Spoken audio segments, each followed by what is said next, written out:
నమస్తే, welcome to four sides TV. నేను విజయ్. ముందుగా హెడ్లైన్స్ చూద్దాం. నేటితో ముగియనున్న జూబ్లీహిల్స్ నామినేషన్ల గడువు. భారీగా నామినేషన్లు దాఖలయ్యే అవకాశం.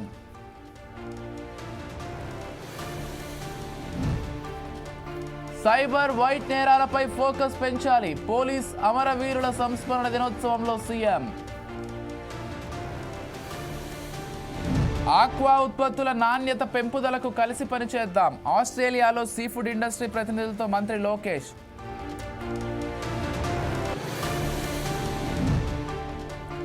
రియాజ్ మృతదేహానికి పోస్టుమార్టం పూర్తి. డెడ్ బాడీని కుటుంబ సభ్యులకు అప్పగించిన పోలీసులు.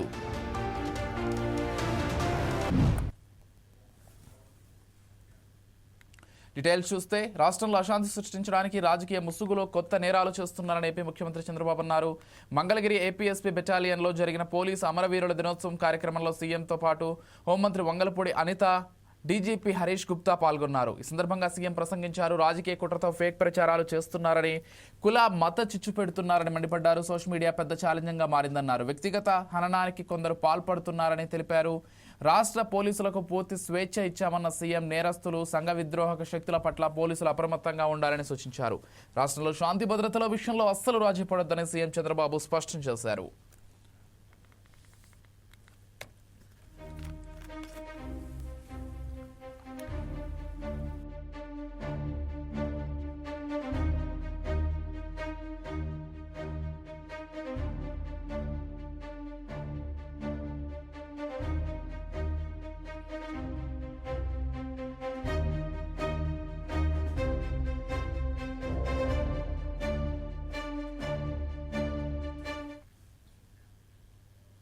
సిడ్నీలోని పారామట్ట లార్డ్ మేయర్ మార్టిన్ జైటర్తో ఏపీ మంత్రి నారా లోకేష్ భేటీ అయ్యారు.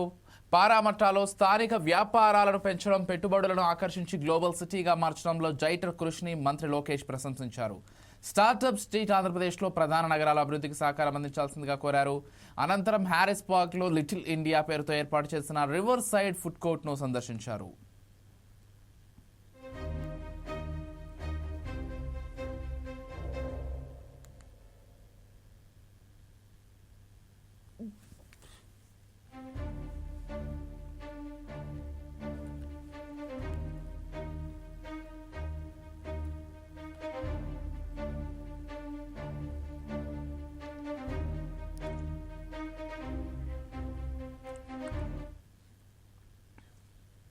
ముఖ్యమంత్రి రేవంత్ రెడ్డితో మంత్రి కొండా సురేఖ ఫ్యామిలీ భేటీ అయ్యింది. దీపావళి పండుగ సందర్భంగా జూబ్లీహిల్స్లోని సీఎం రేవంత్ నివాసానికి కొండా సురేఖ, ఆమె భర్త కొండ మురళి వెళ్లారు. PCC chief Mahesh Kumar Goud, deputy CM Bhatti Vikramarka కూడా కొండా దంపతుల వెంట సీఎం నివాసానికి వెళ్లారు. ఈ సందర్భంగా సీఎం రేవంత్ రెడ్డిని కలిసి deputy CM Bhatti Vikramarka, PCC అధ్యక్షుడు మహేష్ కుమార్ గౌడ్, మంత్రి కొండా సురేఖ దంపతులు దీపావళి శుభాకాంక్షలు తెలిపారు. తెలంగాణ కాంగ్రెస్లో కొన్ని రోజులుగా మంత్రి కొండా సురేఖ విషయంలో వివాదం రేగుతోంది. దీనికి సంబంధించి భేటీలో ప్రధానంగా చర్చ జరిగినట్లు తెలుస్తోంది. మంత్రి కొండా సురేఖ ఓఎస్డీగా ఉన్న సుమంత్ను ఇటీవల తొలగించడం, ఆయన కోసం పోలీసులు మంత్రి ఇంటికి వెళ్లడం తదితర పరిణామాలు చర్చనీయాంశంగా మారిన నేపథ్యంలో ఈ భేటీ జరిగినట్లు సమాచారం.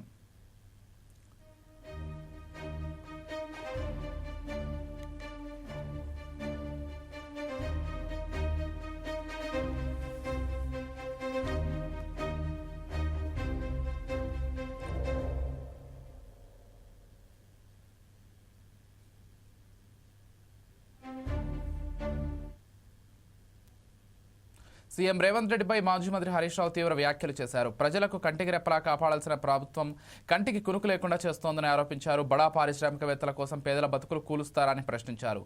హైదరాబాద్ హైదర్షా కోటలో BRS party Rajendranagar in charge Pattolla Karthik రెడ్డితో కలిసి మాజీ మంత్రి హరీష్ రావు హైడ్రా మూసీ బాధితులతో దీపావళి పండుగ చేసుకున్నారు. ఈ సందర్భంగా రేవంత్ రెడ్డిపై సంచలన వ్యాఖ్యలు చేశారు. మీ కష్టాల్లో అండగా ఉన్నది బీఆర్ఎస్ పార్టీని గుర్తు చేశారు. హైడ్రా బాధితులకు ధైర్యాన్ని కొండంత అండగా ఉన్నది బీఆర్ఎస్ పార్టీని గుర్తు చేశారు.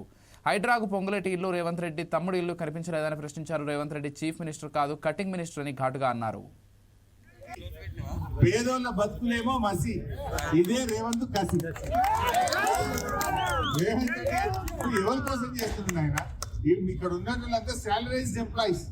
మూసీ సుందరీకరణ పేరిట పేదోళ్ళు ఇల్లే కూర్చాలను. మూసీ సుందరీకరణ పేరిట చేయి, కావాల్సినంత ఖాళీ ల్యాండ్ ఉన్నది, ఉన్న ఖాళీ ల్యాండ్ ను సుందరీకరణ చేయి. కేసీఆర్ గారు కాళేశ్వరం ప్రాజెక్టు కట్టి మల్లన్న సాగర్ నుంచి మూసీలో స్వచ్ఛమైన నీళ్లు తేవడానికి ప్రణాళికలు సిద్ధం చేసిండు. కాళేశ్వరం నీళ్లు మల్లన్న సాగర్ దాకా వచ్చినాయి. మల్లన్న సాగర్ నుంచి బుడ్డంత పైప్ లైన్ వేస్తే మూసీలో స్వచ్ఛమైన నీళ్లు ప్రవహిస్తాయి. గా పని చేయి, ఇల్లు కూర్చే పని ఎందుకు? నువ్వేంది ఈ రేవంత్ రెడ్డి ఏం చెప్తాడంటే నేను రియల్ ఎస్టేట్ వ్యాపారిని, నేను రియల్ ఎస్టేట్ లకి వచ్చిన, ఇక నా అంత రియల్ ఎస్టేట్ ఎవరు తెలియదు అంటారు రేవంత్ రెడ్డి. అందరు ఏమనుకున్నారు, రేవంత్ రెడ్డి రియల్ ఎస్టేట్ వ్యాపారం చేసినాడు కదా, ఈయన వస్తే బాగా రియల్ ఎస్టేట్ డెవలప్ అవుతుందేమో హైదరాబాద్ అనుకున్నారు. కానీ అది మస్ అయిపోయింది, గొప్ప కూలిపోయింది రియల్ ఎస్టేట్.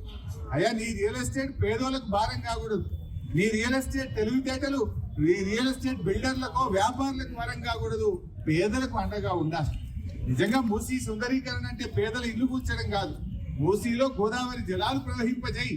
దానికి ఆల్రెడీ కేసీఆర్ గారు ప్రణాళిక చేసిండు, పనులు చేసిండు.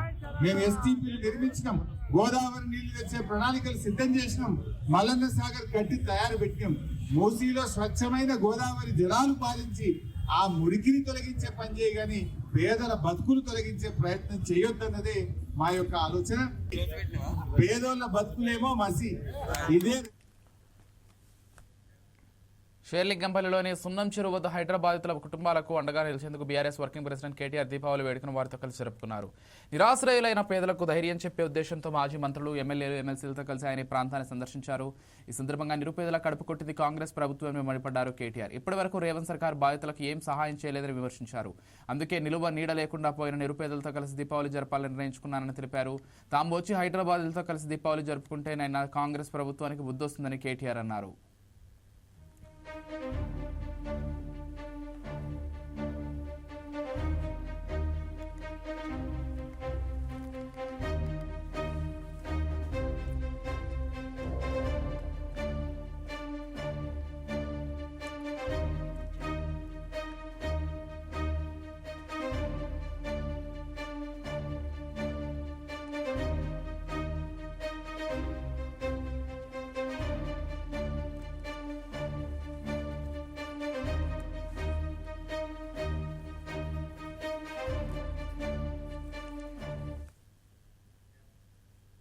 ఉండవల్లిలోని నివాసంలో ముఖ్యమంత్రి నారా చంద్రబాబు సతీ సమేతంగా దీపావళి వేడుకలు ఘనంగా చేసుకున్నారు. దీపాలు వెలిగించి భక్తి శ్రద్ధలతో పూజా కార్యక్రమాలు చేశారు. అనంతరం చిచ్చుబుడ్లు, కాకరపువ్వొత్తులు కాల్చిన సీఎం దంపతులు సంతోషంగా గడిపారు.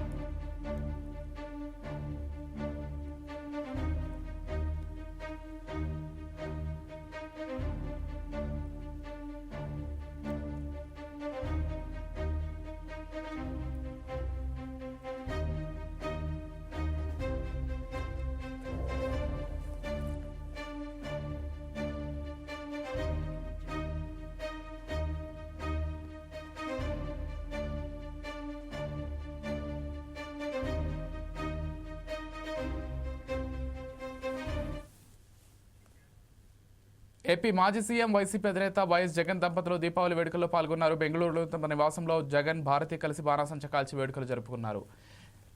దీపావళి పండుగ అందరి జీవితాల్లో మరిన్ని వెలుగులు తీసుకురావాలని కోరుకుంటూ ప్రపంచవ్యాప్తంగా ఉన్న తెలుగు వారందరికీ వైఎస్ జగన్ దీపావళి శుభాకాంక్షలు తెలిపారు. చీకటిని జయించిన వెలుగులు నింపిన పండుగ దీపావళి అని, అజ్ఞానంపై జ్ఞానం, చెడుపై మంచి సాధించిన విజయానికి ప్రతీకగా నిలిచే ఈ దీపావళి పండుగ అన్నారు జగన్.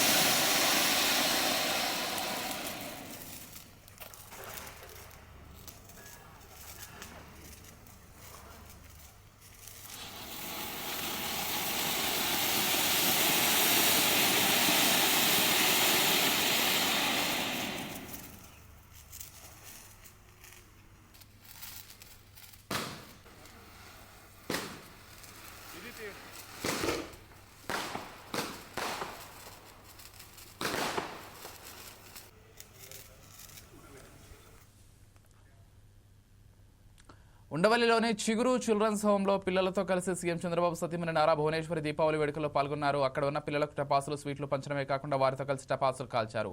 అనంతరం వారికి భోజనం వడ్డించారు. పిల్లలతో ముచ్చరించి వారి బాగోగులు తెలుసుకున్నారు. 90 మంది ఉండే ఆ చిల్డ్రన్స్ హోంలో దాదాపు గంట సేపు భువనేశ్వరి పిల్లలతో గడిపారు.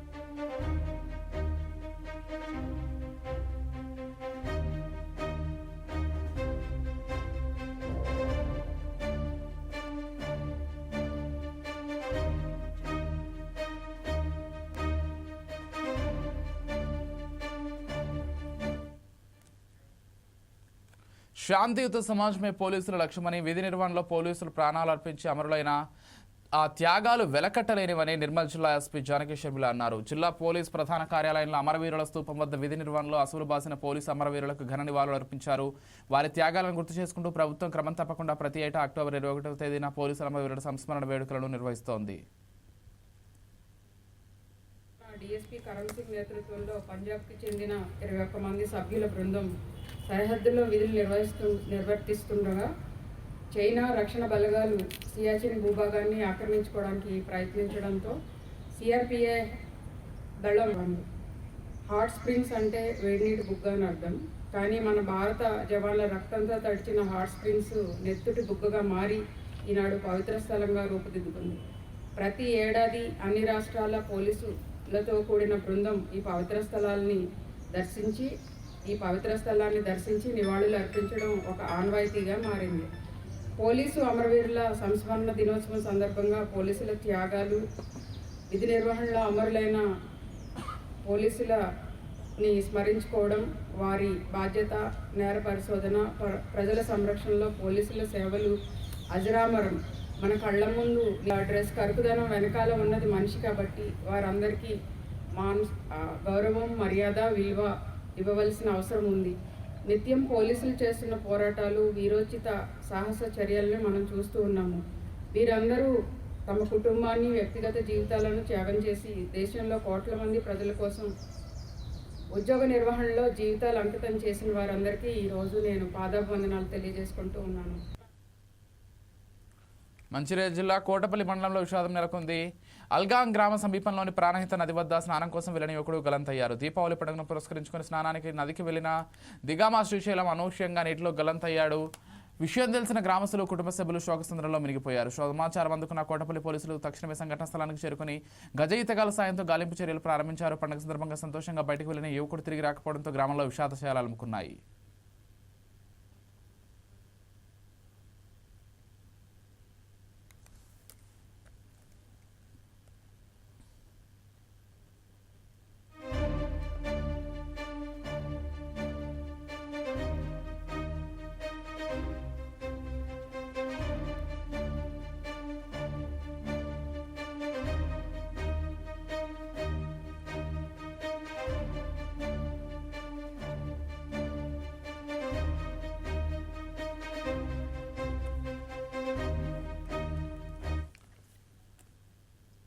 ఆదిలాబాద్ జిల్లా మక్రాలో రైతులు నిరసన బాటపట్టారు. సోయా కొనుగోళ్లను ప్రభుత్వం వెంటనే ప్రారంభించాలని డిమాండ్ చేస్తూ ఆందోళన చేపట్టారు. కాంగ్రెస్ ప్రభుత్వంలో దీపావళి పండుగ పూట కూడా రైతులు నిరసన చేశారు. తమ పంటలను కొనుగోలు చేయండి మహాప్రభు అంటూ నినాదాలు చేశారు. ప్రభుత్వం ప్రకటించిన మద్దతు ధర కన్నా సోయా పంటను దళారులు 1500 రూపాయలు తక్కువ కొనుగోలు చేస్తున్నారని ఆందోళన వ్యక్తం చేశారు. దీంతో తాము తీవ్రంగా నష్టపోతున్నామని రైతులు ఆవేదన వ్యక్తం చేశారు.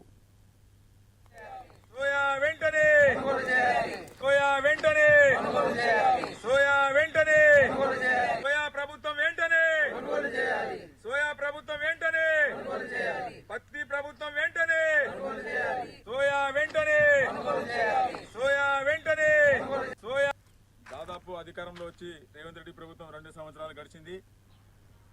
ప్రతి సంవత్సరం రైతులు ఏదైతే పండించిన పంటలు ఉన్నాయో వెంటనే కొనుగోలు చేయాలి. ఎందుకంటే ప్రతి ఏడాది దసరాకే సోయా కానీ, మినుములు కానీ, పెసర్లు కానీ ప్రతి ఒక్కటికి ప్రభుత్వం దసరాకే చాలు చేస్తుంది. కాబట్టి ఇప్పుడు దీపావళి ఉన్నది, ఇవాళ ఇంతవరకు సోయాలు కొనుగోలు చేయలేదు. మరి మార్కెట్లో దళారులు ఎవరైతే దళారీ వ్యవస్థ ఉన్నదో 3500 నుంచి 4000 వరకు పర్ క్వింటల్ సోయా కొనుగోలు చేస్తున్నారు. మరి అదే ప్రభుత్వం రేట్ అయితే 5335 రూపాయలు పర్ క్వింటల్ ఉన్నది. మరి ఇలా దీపావళి పండు మరి అందరూ రైతులకు, కూలీలకు కానీ, వాళ్ళ అవసరాలకు కానీ, పండుగ కానీ పైసలు అవసరం ఉంటుంది. కాబట్టి ఇలా దళారీ వ్యవస్థకు 3500 నుంచి 4000 రూపాయలకు దళారీ వ్యవస్థ మార్కెట్లో అమ్ముకోవడం జరుగుతున్నది. మరి వెంటనే రాష్ట్ర ప్రభుత్వం, రేవంత్ రెడ్డి ప్రభుత్వం వెంటనే సోయా కానీ, పత్తి కానీ వెంటనే కొనుగోలు చేయాలని ఇలా ఆదిలాబాద్ జిల్లా ఇచ్చోడ మండల్ ముక్రాకే నుంచి మేము డిమాండ్ చేస్తున్నాము. దాదాపు అధికారంలో వచ్చి రేవంత్ రెడ్డి ప్రభుత్వం 2 సంవత్సరాలు గడిచింది. ప్రతి సంవత్సరం రైతులు ఏదైతే పండించిన పంటలు ఉన్నాయో వెంటనే కొనుగోలు చేయాలి. ఎందుకంటే ప్రతి ఏడాది దసరాకే సోయా కానీ మినుములు కానీ పెసర్లు కానీ ప్రతి ఒక్కటికి ప్రభుత్వం దసరాకే చాలు చేస్తుంది కాబట్టి ఇప్పుడు దీపావళి ఉన్నది ఇవాళ ఇంతవరకు సోయాలు కొనుగోలు చేయలేదు. మరి మార్కెట్లో దళారులు ఎవరైతే దళారీ వ్యవస్థ ఉన్నదో 3,500 నుంచి 4,000 వరకు పర్ క్వింటల్ సోయా కొనుగోలు చేస్తున్నారు. మరి అదే ప్రభుత్వం రేట్ అయితే 5,335 రూపాయలు పర్ క్వింటల్ ఉన్నది. మరి ఇలా దీపావళి పండు మరి అందరూ రైతులకు కూలీలకు కానీ వాళ్ళ అవసరాలకు కానీ పండుగ కానీ పైసలు అవసరం ఉంటుంది కాబట్టి ఇలా దళారీ వ్యవస్థకు 4,000, 3,500 నుంచి 4,000 రూపాయలకు దళారీ వ్యవస్థ మార్కెట్లో అమ్ముకోవడం జరుగుతున్నది. మరి వెంటనే రాష్ట్ర ప్రభుత్వం రేవంత్ రెడ్డి ప్రభుత్వం వెంటనే సోయా కానీ పత్తి కానీ వెంటనే కొనుగోలు చేయాలని ఇలా ఆదిలాబాద్ జిల్లా ఇచ్చోడ మండల్ ముక్రాకే నుంచి మేము డిమాండ్ చేస్తున్నాము. దాదాపు అధికారంలో వచ్చి రేవంత్ రెడ్డి ప్రభుత్వం 2 సంవత్సరాలు గడిచింది.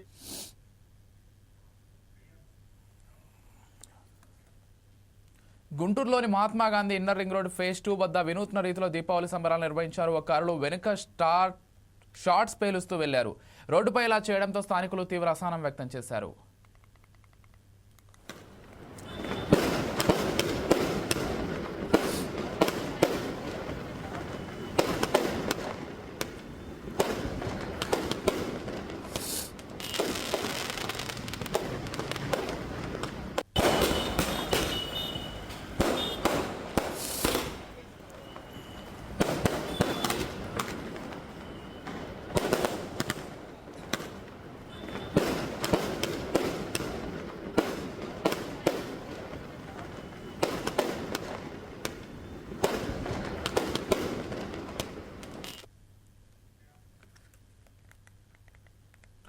ఇవి ఇప్పటి వరకు ఉన్నటువంటి bulletin updates. Keep watching 4 Sides TV.